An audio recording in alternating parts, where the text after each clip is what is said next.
திருநெல்வேலி, தூத்துக்குடி, கன்னியாகுமரி, தென்காசி பகுதிகள் கடுமையான வெள்ளத்தை சந்திச்சிருக்கிறாங்க. இந்த சூழல்ல தான் மீட்பு பணியில இறங்கியிருக்கு பிஜேபி. தக்காளி சோறு ஆக்கிட்டு வந்து ஒரு இடத்துல வச்சு தானே தின்னு போட்டோ எடுத்து போஸ் கொடுக்குறோம். மனுஷனுக்கு தாங்க 6 அறிவு இருக்கு. ஆடு மாடுகளை குறித்து நம்ம பேசக்கூடாது இல்ல. போய் பாத யாத்திரை போயிட்டா அங்க இருக்கிற மக்களை சந்திச்சு நான் பெரிய ஆளு, நான் பெரிய மொக்க, நான் பெருசா அறுத்து தள்ளிட்டேன் அப்படின்னு தன்னை பத்தி சுயபிம்பத்தை கட்டமைச்சிட்டு உட்காந்துருக்கு இந்த பீஸுங்கெல்லாம். முதல்ல ஊராம்பணத்துல உட்கார்ந்து தின்ற கும்பலுக்கெல்லாம் முதல்ல காசு பணத்தை அருமை தெரியுமா? கஞ்சியோடைய அருமை தெரியுமா? மேடையில ஏறி உட்காந்துட்டு கஞ்சி கஞ்சின்னு பேசுற நம்ம அண்ணன் சீமானுக்கு சாமானிய மக்கள் அன்றாட உணவுக்கான விஷயத்த கூட இழந்திருக்காங்க. 16 மொழிகள்ல திருக்குறளை வெளியிட்டோன்னா நீ தமிழ் மொழிக்கான ஆளா?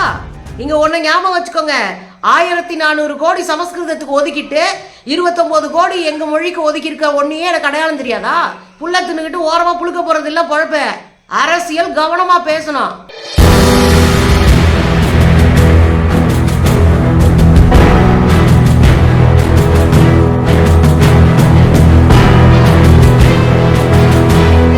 வணக்கம் தோழர்களே. தமிழ்நாடு வெள்ளக்காடா இருக்கு. அது குறிப்பா தென் தமிழகம் மிகப்பெரிய வெள்ளத்துல சிக்கி பெரிய சேதாரத்தை எதிர்கொண்டு இருக்கிறது.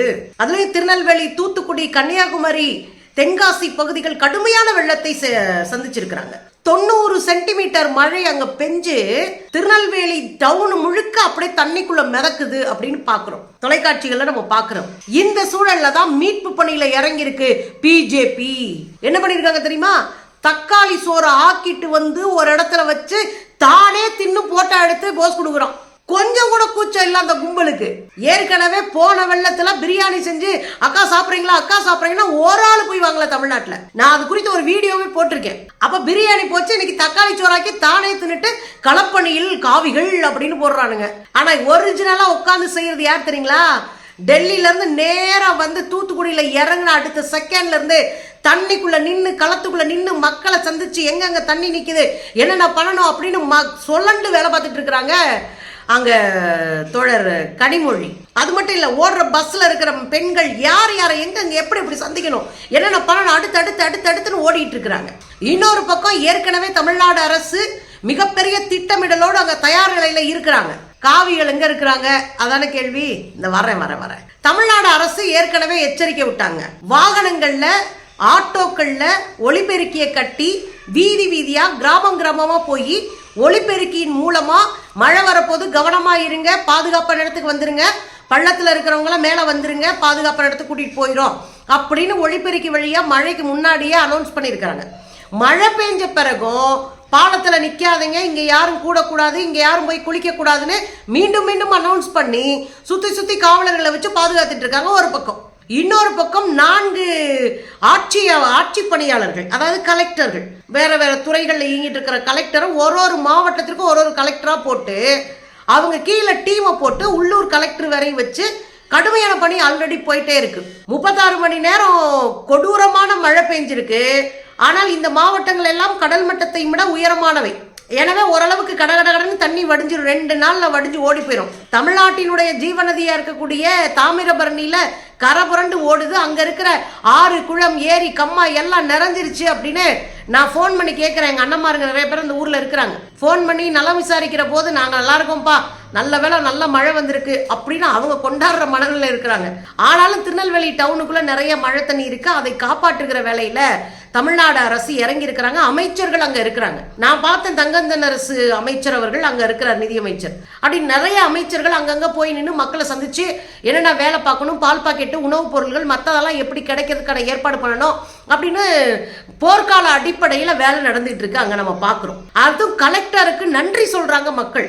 எங்களை பாதுகாத்தது மட்டும் இல்லாம உணவு கொடுக்கறதுக்கு மட்டும் இல்லாம எங்களுக்கு மருந்து கொடுத்து பத்திரமா பாதுகாத்து வச்சிருக்காரு கலெக்டர் அப்படின்னு அந்தந்த மாவட்ட கலெக்டர்களுக்கு மக்கள் ரொம்ப நன்றி கடனோட பேசிய ஆடியோக்கள், வீடியோக்கள்லாம் நம்ம பார்த்தோம். அப்போ ஒரு பக்கம் சீரியஸா ஓடிட்டு இருக்குங்க மீட்பு பணி, பயங்கர சீரியஸா ஓடிட்டு இருக்கு. அரசு எல்லா விதத்திலையும் மீட்பு பணி வைக்கிறாங்க. நாளைக்கு உதயநிதி அங்க போயிருவாரு. இன்னைக்கு அவங்க மாநாட்டுக்காக கோவையில இருக்கிறாரு. உதயநிதி நாளைக்கு அங்க போயிருவாரு. முதலமைச்சர் போறதுக்கான ஏற்பாடுகள் செய்யப்பட்டிருக்கு. எல்லாரும் அங்க களத்துல கடந்து வேலை பார்க்கறாங்க. இங்க ஒரு பீஸ் இருக்கு, அதுக்கு பேர் கூட ஆட்டுக்குட்டின்னு பேரு. அவருக்கு என்ன வேலைன்னா எதையாவது ஒளர்றது, எதையாவது அலறது, குத்து மதிப்பா எக்ஸல் சீட்ல உட்காந்துட்டு எடுத்தவாது எழுதி கொடுக்கறது, இதுதான் அவருக்கு பொழப்பே. மழையில தென் மாவட்டங்கள் பாதிக்கப்பட்டு இருக்கு. இது பாத யாத்திரை போகுது. என்னத்த சொல்றதுங்க, மனுஷனுக்கு தாங்க 6 அறிவு இருக்கு. ஆடு மாடுகளை குறித்து நம்ம பேசக்கூடாது இல்ல. போய் பாத யாத்திரை போயிட்டா அங்க இருக்கிற மக்களை சந்திச்சு நான் பெரிய ஆளு, நான் பெரிய மொக்க, நான் பெருசா அறுத்து தள்ளிட்டேன் அப்படின்னு தன்னை பத்தி சுயபிம்பத்தை கட்டமைச்சிட்டு உட்காந்துருக்கு இந்த பீஸுங்கெல்லாம். ஆனா அங்க பார்த்தா தென் மாவட்டத்துல மக்கள் தண்ணிக்குள்ள கிடக்குறாங்க, அவங்களை காப்பாத்த அரசு போராடிக்கிட்டு இருக்கு. இன்னொரு வேலையும் இந்த கும்பல் தொடர்ந்து செஞ்சுட்டே இருந்துச்சு. தமிழ்நாட்டில் அது குறிப்பாக சென்னையில் மழை வந்து வெள்ளத்தில் நம்ம மாட்டும் போது 4000 கோடி எங்கே, 5000 கோடி எங்கே, ஏன் இந்த இதெல்லாம் செய்யலை அப்படின்னு. முதல்ல அறிவு இருக்கிறவங்களுக்கு அடிப்படையில் ஒரு விஷயம் புரியும். என்ன விஷயம் புரியும் தெரியுங்களா? சாமானிய மழையை சமாளிப்பதும் பேரிடராக கொட்டி தீர்க்கிற பேய் மழைகளை சமாளிப்பதும் வேறு வேறு.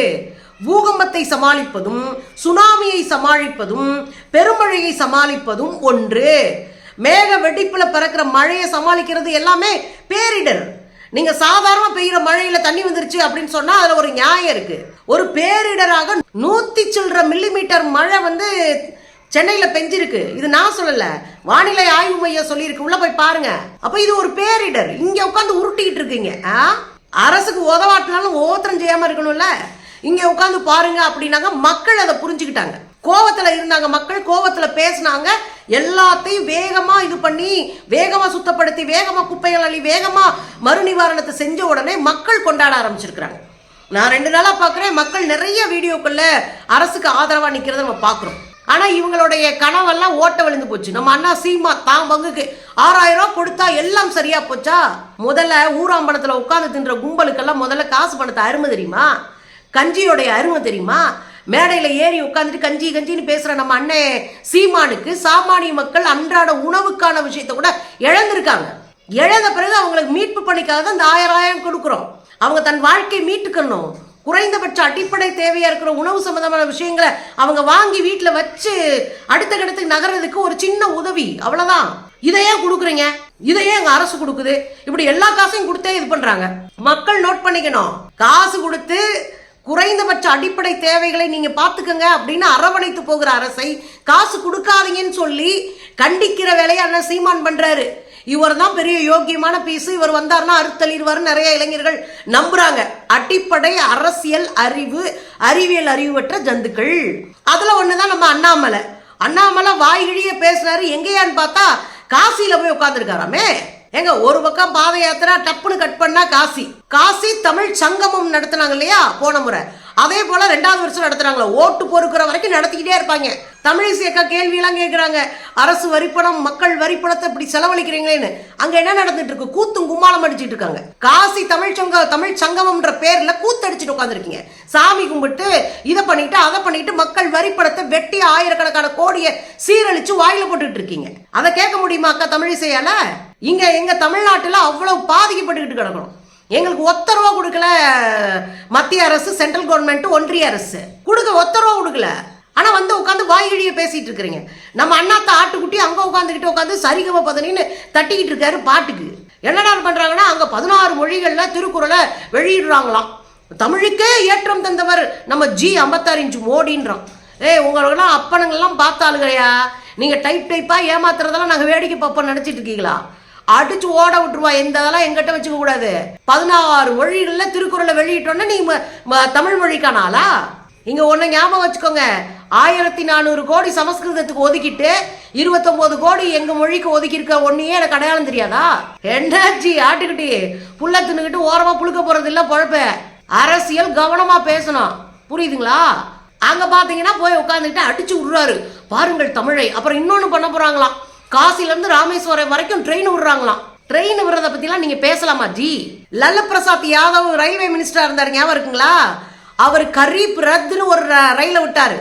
ஏழைகளின் ரதம் என்ற பெயர்ல ஒரு ரயில விட்டாரு. அந்த ரயிலு முழுக்க ஏசி போடப்பட்ட ரயிலு. ஏழைகள் குறைஞ்ச டிக்கெட்டுக்கு அதுல பயணம் பண்ணாங்க. ஏழைகளுக்கும் ஏசி வேணும், ஏன் ஏசி ட்ரெயின் விடுவையான்னு விட்ட ஒரு மினிஸ்டர். எங்க இருக்கிற சாதாரண S3 S4 கோச்செல்லாம் குறைச்சிட்டு எல்லாத்தையும் ஏசியாக்கி 3 மடங்கு விலை வச்சு டிக்கெட்டை வித்துட்டு நாங்க வந்தே பாரத்னு பணக்காரங்களுக்கு ட்ரெயின் விடுறோன்றத பச்சையா பல்ல காட்டிட்டு சொல்ற நீங்க எங்க? வித்தியாசம் தெரியுதா மிஸ்டர் அண்ணாமலை? அங்க போய் நீங்க உருட்டுனா இங்க ஓட்டு விழுக்கும் நம்புறீங்க. நாங்க ஓட விட்டு அடிச்சு நொறுக்கிட்டு இருக்கிற ஆளுங்க. இந்த சூழ்நிலை தான் பாவம் கன்னியாகுமரியில களப்பணியில இறங்கி அவனுங்களாம் தக்காளி சோறாக்கி தின்னுட்டு போயிருக்கிறானுங்கன்னு பாக்குறோம். இதுக்கு இடையில இந்த பக்கம் பாத்தீங்கன்னா கனிமொழி அவர்கள் டெல்லியில இருந்து நேர தூத்துக்குடியில வந்து இறங்கியிருக்காங்க. ஏற்கனவே திமுக அரசு, திமுக எம்பி, தென் மாவட்டத்து எம்பிகள்லாம் அங்க இருக்கணும்னு உத்தரவு போட்டிருக்கான். அதனால அவங்க போய் அங்க இறங்குறாங்க.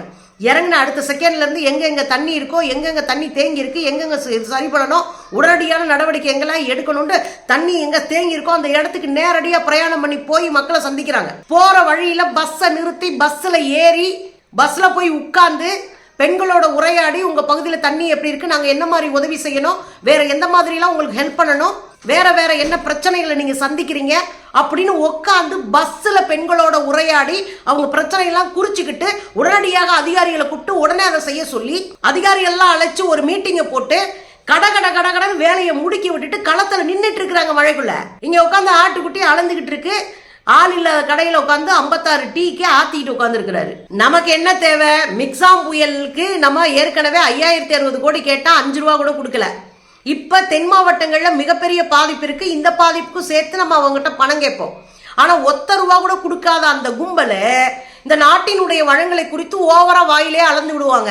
அதுவும் தமிழ்நாட்டினுடைய மாற்றத்திற்கு அண்ணாமலை வரணும்னு அவங்க ஆளு வச்சு அவங்களே வீடியோ போடுறாங்க. அண்ணாமலை வந்து என்னத்தை அறுத்து தள்ள போறான்னு நமக்கு தெரியல.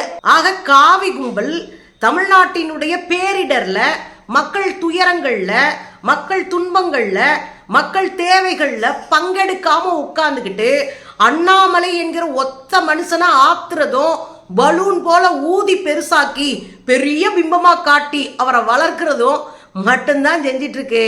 மக்கள் நோட் பண்ணி வச்சுக்குவாங்க. மக்கள் நோட் பண்ணி வச்சுக்குவாங்க. யார் ஏமாத்துறா, யார் இறங்கி செய்யறான்னு தெரியும் மக்களுக்கு. அதனால நீங்க அளந்து விடுறதெல்லாம் ஒத்த பின்ல டப்புன்னு குத்துனா டுப்புன்னு போயிடும். புரியுதா?